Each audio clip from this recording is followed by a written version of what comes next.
Hello and welcome to Dialogue. I'm Wang Guan in Beijing. On Tuesday, President Xi Jinping, also the party secretary, presented the July 1st medal to a select group of party members.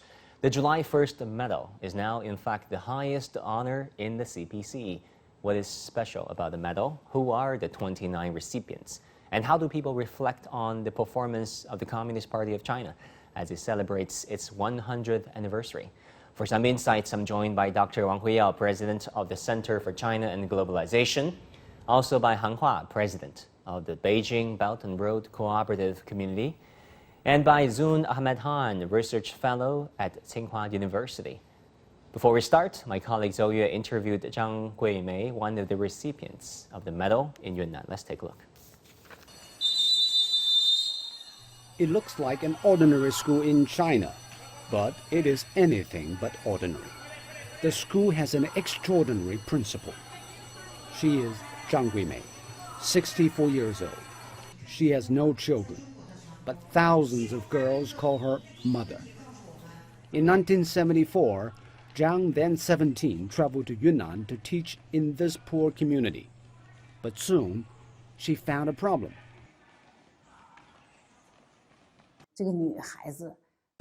The dropout rate for girls was high. Sometimes they would simply stop coming without telling me in advance. Zhang believed if a girl is educated, she would have a different life. And she decided to remove as many obstacles to their education as possible. In 2008, she started her own girls-only school with no fees or admission requirements. Difficulties soon came. Most of the students had weak academic foundation. Sometimes a girl would ask the same question over and over again, but still have no clue of the solution. But Zhang required her teachers to push the girls to be better academically, no matter where they started. Many thought this is impossible. Some even resigned. 6 out of the remaining 8 were all party members. This is the duty and responsibility of CPC members. Are we communists the ones who work for the happiness of the people by taking the toughest jobs? Zhang spared no efforts. She even moved into the school to live with her students. A daily fixture was her voice through the loudspeaker, reminding girls to be responsive, focused, and persistent. The efforts paid off. Over the past 13 years, 1,800 girls have been admitted to universities. I feel like Teacher Zhang is like the sun. She has enlightened my life. My family is poor. If there was no Teacher Zhang in the school, I would have been living a life that is tied to the farmland. Despite the difficulty of recruiting teachers in Huaping High School, Zhang Guimei has been trying her best to keep it running. It is her belief that her school has changed the lives of the poor girls in the mountains for the better. And her belief is borne out by these letters from the students, taking on jobs as police officers, doctors, and teachers all over the country. Zhou Yue, Lijiang in Yunnan Province. Wow, what a story and what a life. Zun, you've been to Yunnan recently and met Zhang Guimei actually in person. You've talked to her. Tell us, what was it like? What impressed you? Okay, so honestly, it was, to start with, one of the most wholesome experiences of my life. I'll start with the school itself. According to our wonderful host, he said that I may be one of the first foreigner to go to the school and to see what it's like firsthand. Wow. The energy, the positive vibes, the girls, they are obviously from very tedious backgrounds. They're from a beautiful place, but the thing about beautiful places like Huaping, mountains and scenic areas is also that they become very difficult terrain for people to pursue economic and life goals in general, and dropout rates are tremendously high.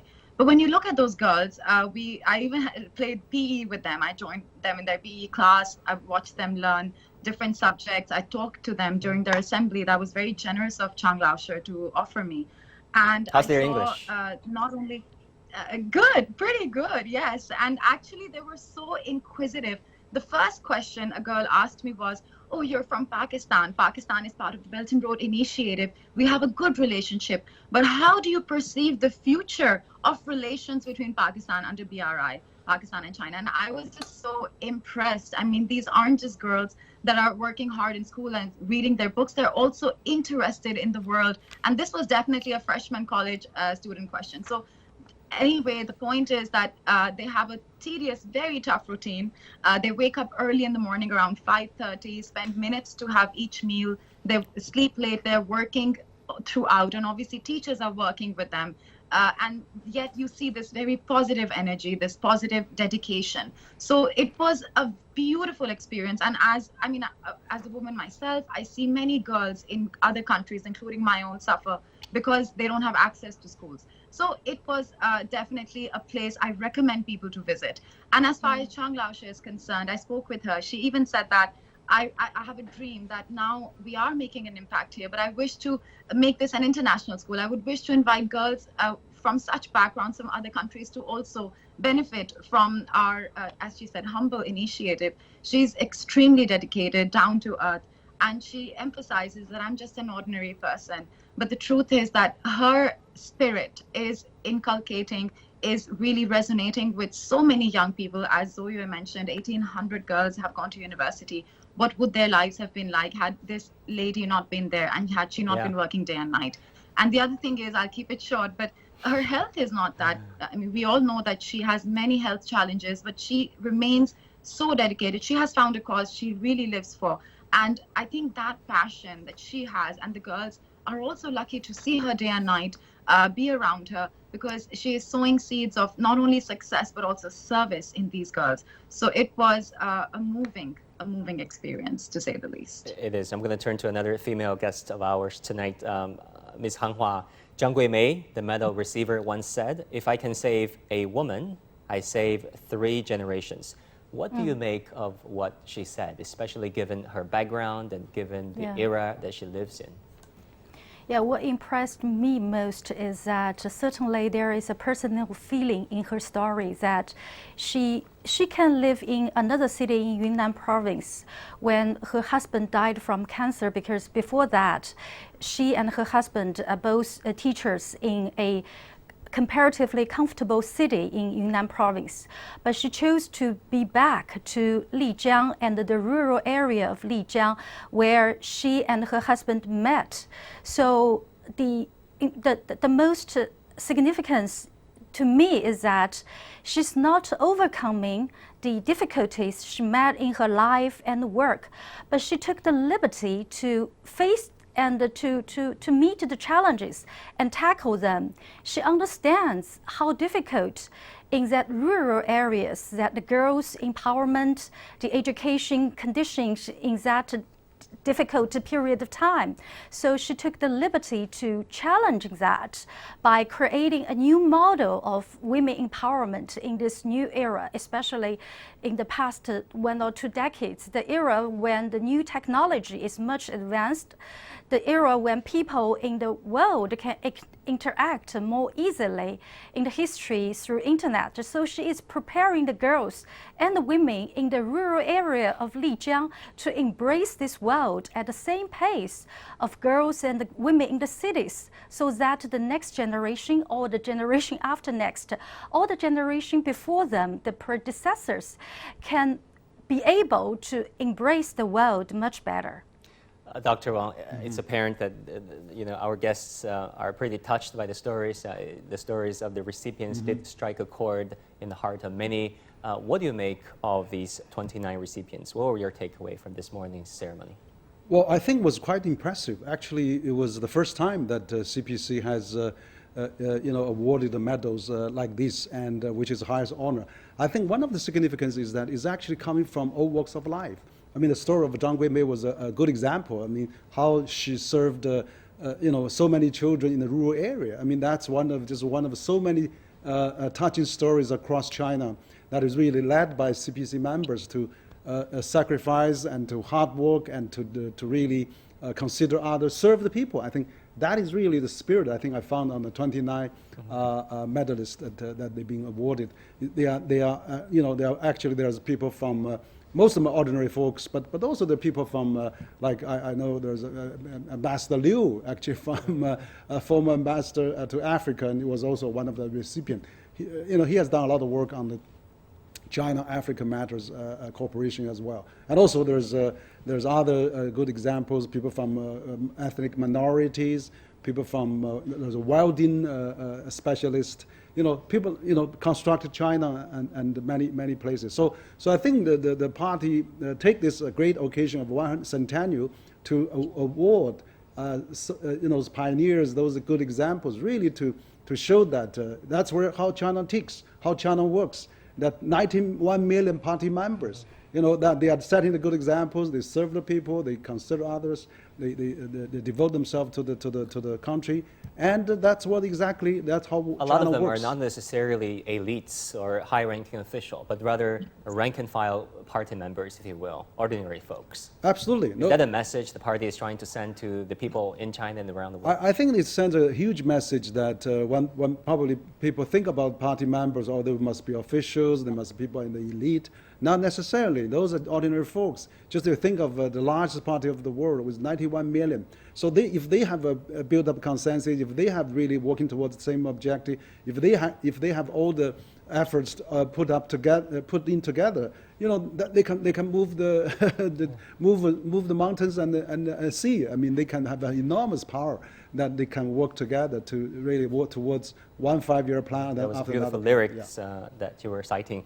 Zoom, let me turn back to you. Among the 29 recipients of this highest honor within the Communist Party of China, there are, elderly party members, who are being called the representatives of the revolutionary generation, but also the Chinese millennials among the recipients. Do you see a common thread among these party members?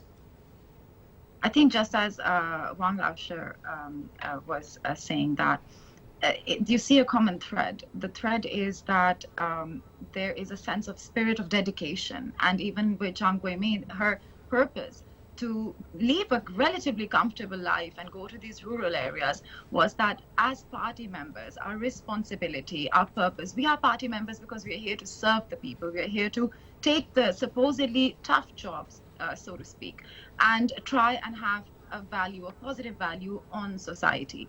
And I think even taking the previous discussion a bit forward, I think that when we generally talk about China's success, we're talking 1.4 billion people and counting. This is massive inertia, huge successes. But it's important to recognize normal, ordinary people are playing that role to make policies possible as well. It's that to really zoom in and to look at these ordinary, so to speak, frontliners, as the word it's coming up again and again. These frontliners are the ones that are making these policies possible. So of course, China has had a concept, for instance, in Zhang Laoshi's story that women hold half the sky. But it is in the end people like Jiang Guimei and so many others who are going and making that personal effort to convince individuals, to convince parents who don't understand the importance of sending their daughters to school, that it is important. So we need to also recognize that these people are supposed to be acknowledged.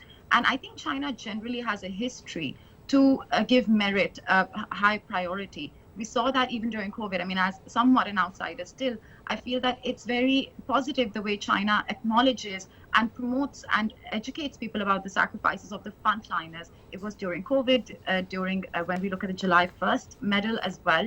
It's all about making ordinary people realize that they have the power, they have the capacity to achieve extraordinary things. And that is what society is made of individuals as well who are putting their personal comfort aside and trying to improve things step by step. Ms. Han Hua, let me go to you. A report by the Ash Center for Democratic Governance and Innovation, done by Harvard Kennedy School, said that since 2003, there has been a near universal increase in Chinese citizens' average satisfaction rate toward all four levels of Chinese government. That is the central government, provincial, county level, and at the township level. There are many questions about polling in China and data. How serious should we take this polling, this data done by Harvard Kennedy School? I think this is really a significant index to shows the China or Chinese people's achievements. But what is more significant is like the ceremony of the July the 1st medal awarding ceremony, all actually the daily achievements. Chinese people are making contribution together towards a better life of China, not only China, but I think the party enables us, the ordinary Chinese people, to have a bigger picture, which is also echoed the Chinese traditional value and the spirit, which is to bear the world in mind. So I always joked when the United States President Biden proposed his proposal regarding the Build Back Better World, B3W.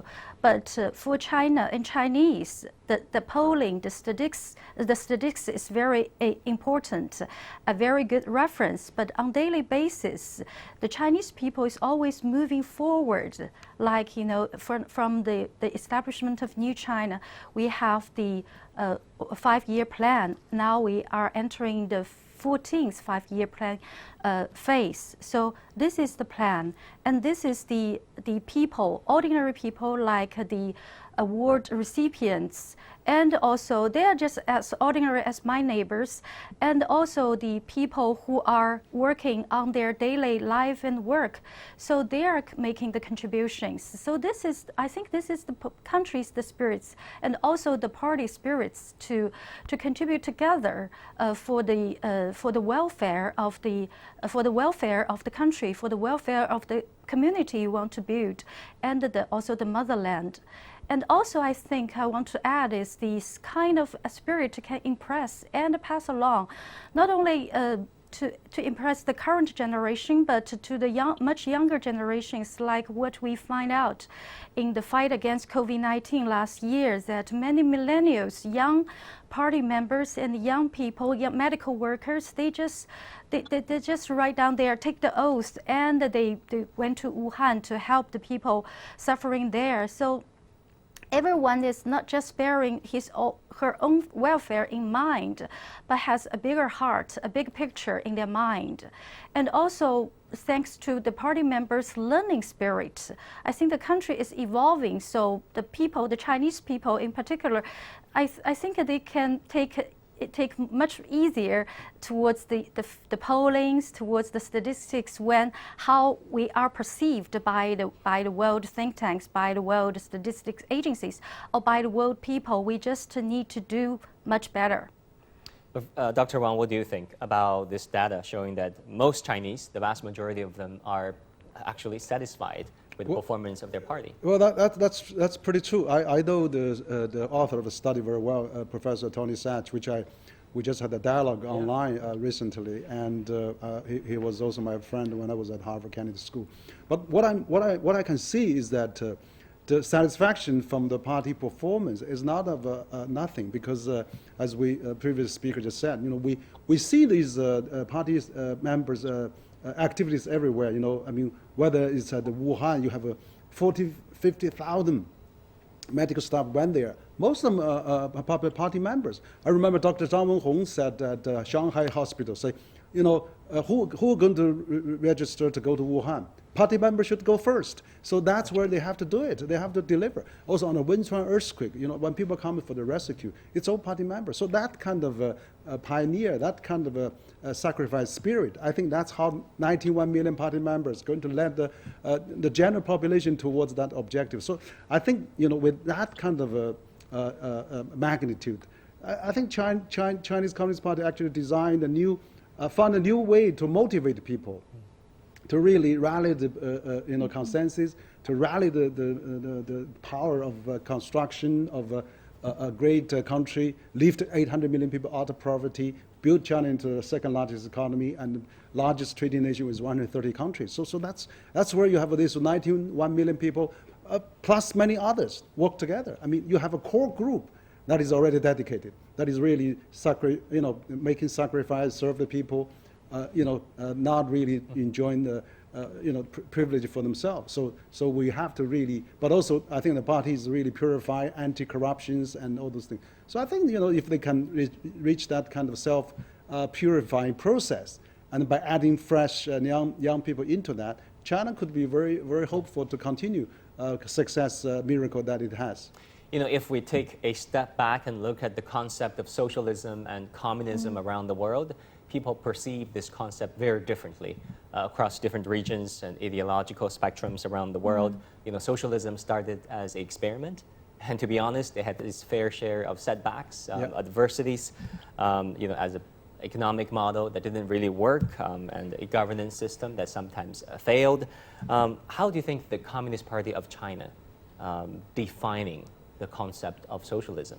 Yeah, I think probably they actually re-innovated this concept of socialism, but also re-innovated the concept of Communist Party as well, I mean, with Chinese characteristics. Because China has a 5,000 years history. There's always a strong central government because of large territory and the irrigation, floods and everything. This government has to play a big role, like fighting pandemic. You have to have a very strong central government of a national plan. That's why, but the government has a plan, but you need the people to implement. How to do that? So they formed a party and then formed the advanced group. So the pioneer group and all those, you know, the core party members has to really do all the important works and difficult work. Have to, you know, dirty works. They have to really go in front to do it. That's where how they can really become effective, efficient, and I think apply to the modern market economy, where you also need a lot of people that think of the country, think of the common good. You know, pandemic fighting is a good example. The neighborhood of Wuhan, when they locked down for 4 months, only party member can serve the community and deliver the goods and the food and everything. So I think, you know, if the morale and the spirit is encouraged by the party members to do that, that can set a good example, set a good mold, set a good pattern for the country to run at a more vigorous, more efficient manner. I think that is probably Chinese government, Communist Party has created a new model of doing things to really make things working better in China. Yeah, Zoom, if you look at this around the world, communism or communist is a very loaded word. You know this as much, if not better than I do. You know, in America, for example, Bernie Sanders, who labels himself as a social democrat, cannot even get his party's nomination. Socialist or communist parties in Europe have marginal, you know, status in their parliaments or in their administrative branches. How do you look at the Communist Party of China now that it is becoming the longest serving communist party anywhere in the world? I think, like the previous panelist before Dr. Wang said, that it's also the spirit of learning. What is very unique, and I think what maybe in my humble view, what we could accredit the success and the resilience of the Chinese Communist Party to is the fact that it's open to learning, evolving. So a good example is the 40 years of reform and opening up. It's about constant reconsideration of policies, different projects, different ideas were implemented, some were more successful, they were revisited again and again. And then even when we look at, for example, just now COVID-19, I mean, the idea is that this party, the Communist Party of China, is taking responsibility for 1.4 billion people. So they come up with a policy, but they're open to seeing what's working and what's not. So we know that in the beginning of the pandemic fight, there were many SOPs. They were also reconsidered. And then people are also very receptive. They meet the policies halfway. And as Dr. Wang just mentioned, it's also about the members of the party that are setting an example for ordinary people, for other people to follow, to see how exemplary citizens should be. So there is a positive synergy going on in China. And I feel like for people who are very skeptical of a system simply because it calls itself communist or socialist, etc., they need to forget about these labels and boxes and think about what it is and what it delivers. So for China, the achievements are beyond remarkable, and not just to China, but generally to the world. Let's look at the poverty alleviation, how that has panned out.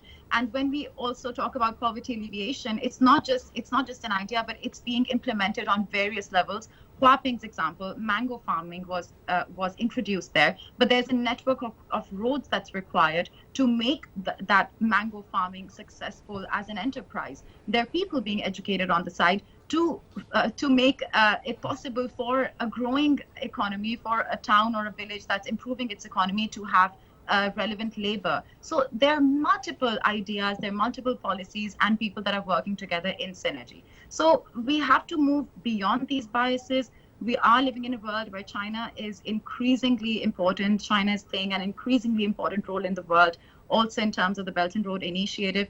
And I think these basic biases are being questioned today. People are thinking about the outcome of a governing system and not thinking about uniformity or necessary Western democratization as a template for developing countries to follow, but to find a method that suits your own reality as societies based on your history and the temperament of your people, etc. So I definitely don't share that view, and I think the view that it's necessarily bad, and I think we are seeing a very positive manifestation of in terms through the Communist Party of China.